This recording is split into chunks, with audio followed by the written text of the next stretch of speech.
Hmm. Good evening and salutations, my YNR fans. So Mariah is in the scene, and if anyone cares, she is catching up to Sharon.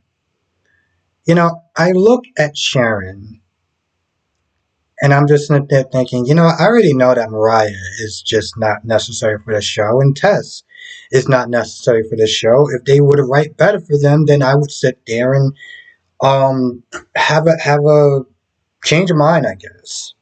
It also makes me think, when was the last time that they actually cared about giving Sharon a story? Her best work lately was when Ray died, which was yeah, to sit there and say it was somewhat kind of piss poor is an understatement. But her best work was when Ray died. Now she's just kind of hanging around. I mean, if okay, if you can think of a better storyline for Sharon that has actually happened recently and you can't use the Ray stuff, please let me know. Anyway, they're just playing catch up and um I don't know. Raya is kind of was kind of thrown off today, or she's kind of thrown off, saying like she's real. She was kind of thrown off because somebody asked her, was this the first time that she was being, was this her first child? And, she thought about Dom. And of course, Sharon, the coffee therapist, was not there talking about, well, you're not the only person. Of course, she talked about Cassie, which in some ways, what people have still wanted is for Daniel and Mariah to sit there and meet. That's what people are still wanting, which I don't think is going to happen. Hopefully, they prove me wrong, but they kind of have this somewhat pointless vacuum kind of conversation that's ultimately going to go nowhere because, well, we're not going to wind up seeing her for like maybe another couple weeks or 2 months whenever they decide to step in and bring him in. So, in reality, their scenes, well, her scene was pretty pointless. Um, I had some talks with Daniel and Lily. They talked about how they're not going to bring up their one night stand or whatever, and they're just going to be friends and no putting pressure on each other. I'm going to be honest. I really don't care about those two. Like, I really don't. I know this is for the old school people that loved them when they were teenagers. When the show was somewhat more relatable as far as when they were broke. But, like, if you're a fan of them back then you'll like this little scene. Me personally, I don't really care. Um, Summer and Chance are talking. I'm not gonna lie. Every time I gotta sit there and kind of dread through a scene with Summer, it's like trying to lift 12 book bags with 5 bricks in them. That's how hard it is to sit there and get through a scene with Summer. Now they're talking about Jeremy and clues and everything like that. The scene doesn't really go too much of anywhere, but the biggest thing is when Daniel comes in there and Chance leave, they're talking about Phyllis, right? And Summer, who is just losing it at the seams, brings up, they're talking about Jeremy's death, and she brings up scissors. And Daniel was like, wait, no one, the Chance, no one has actually talked about how he's died or anything like that. And of course, Summer tries to play it off. Oh, I read it in an article. And Daniel's like, which article? Like, I don't know. Why are you asking me this question? Like, he's like, because I'm worried about you. He's like, you know what? Listen, I'll just go to Chance. She's like, no, no, no, don't go to Chance. And she tells Daniel that I wasn't crazy last night. I was telling you the truth. And I got those details from Phyllis. She's alive. And it's whole talk that she had yesterday with Kyle kind of made me sick to my stomach. On one hand, I understand that she wants to protect her mother.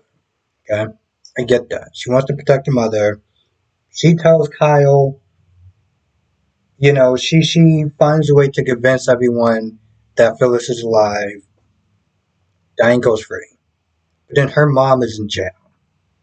So she wants to protect her mother at the end of the day. And as much as I do not like that woman with a passion, I understand. I understand where she's coming from. Right? On the other hand, her sitting there being all cozy with Kyle and everything like that, it's like you know that his mother is in jail for a crime that she didn't commit. And she can want to go into jail for a very long time. You can only imagine what kind of pain and agony that's going to cause your husband.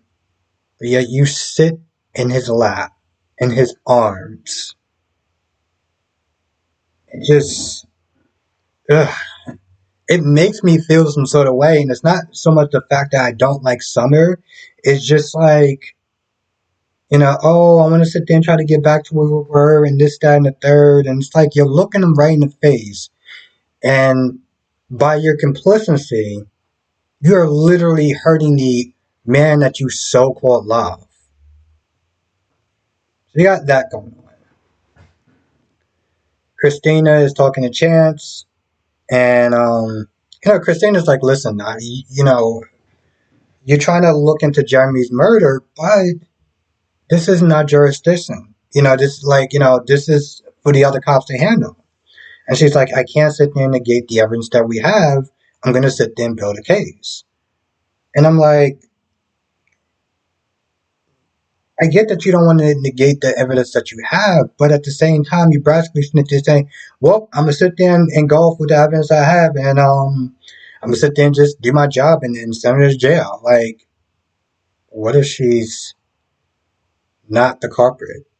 I understand that her job isn't to sit there and try to prove of her innocence, but this just goes right back into Melena Tran or Trask on dates. She's always quick to sit there and try to throw somebody in jail. Always quick to sit there and try to throw somebody in jail. With Bella, with Rafe. And it's like, I understand that your job, again, isn't to sit there and defend these people. But you're so quick and rush to judgment that you have no problem to sit there and send somebody to jail for a very long. I mean, can you imagine, if you're a Dave's friend, can you imagine if she actually sent her to jail for a year, and then it turned out that it wasn't her, that she found that it was Jan Spears? What was she gonna sit there and do? Oh, I'm so sorry. I didn't, I didn't have all the evidence. Like, I would love to sit there and be the person in the room when she tries to apologize for putting her in jail for a crime that she didn't commit. I would love for her to sit there and find it in her stupid way to apologize. And I feel like in some ways, that's what Christina's doing. Yeah, I get it, she's doing her job, and I'm like, okay, you're not even going to sit there and try to, before you even have this go to trial and risk your career and risk her freedom, to sit there and think, maybe it wasn't her. Jack is sitting there talking to Diane about marrying her, and Diane's like, listen, I don't want to do this anymore. I need to sit there and keep my head down. It's the only way I'm going to sit there and survive this. Jack tells Diane that Jeremy's dead. She's like, that doesn't help me. Hell, actually, tell you the truth, that makes it worse because the only person that can sit there and vindicate me is dead. So again, how is this helping? Kyle comes in there, they talk, and granted, she said she didn't want to see Kyle, but she's happy that she did. Um, Devon comes in to talk to Lily, and he talks about this event that he wants to do, some sort of party he wants to sit there and have, and at their dad's um little club that they made for, with the Newmans and stuff. Also talked about a vibe that was going on between Devon and between Lily and Daniel. Listen, the whole thing is going to happen. We know it's going to happen. We knew it was going to happen for a while. Let's stop and think about this. And this is, in some ways, kind of really crappy writing. Really, there's no really crappy. It's just crappy writing. So you sitting there telling me that Billy walked away from a company with Lily because he didn't want to sit there and do the corporate world anymore. I don't want to sit there and be one of those people that walks around with ties. I'm out of here. Hey Jack, so you sitting there saying that I really want to sit there and come back. I think it's right. Yeah, I think it's the right time. So you walked away from the corporate job to walk into another corporate job. The writing was on the wall. The writing was on the wall. The minute that people found out that the actor was coming back to the show, we already knew it was going to wind up happening. They just did it in so much of a stupid way because let's be honest, it almost seemed like they didn't have anything else for Billy to do as far as working. They didn't want to sit there and do the podcast again with him and Chelsea. And also, we don't know, when is the actress' last day before she goes on maternity leave. So maybe that was another reason why I didn't want to go that route. Whatever it was, it's just, well, poor piss writing is the only word I can sit there and describe. I think that's about it. I can't really think of anything else that wound up happening. Oh no, this episode was okay. Again, I could have did without the Mariah and Sharon scenes. It just felt like it went nowhere. I feel like at this point, see, the problem with watching scenes from Mariah and Tess is that I'm not invested. I mean, granted, I was never really too fully invested, but I felt like maybe with enough time and them actually showing them having some good stuff that was going on, I would have been. I mean, there was one point in the relationship like they seemed like they was having problems. Mariah really wanted to get a baby and stuff like that, and Tess being like, all right, let me just, she was focused on her career and stuff like that, and I felt like there could have been a little bit of tension, a little bit of drama and stuff. But for some odd reason, it seemed like they kind of dropped everything. They wound up having their wedding. I came back a little bit after their wedding and stuff, and then they just decided to just not really show that much.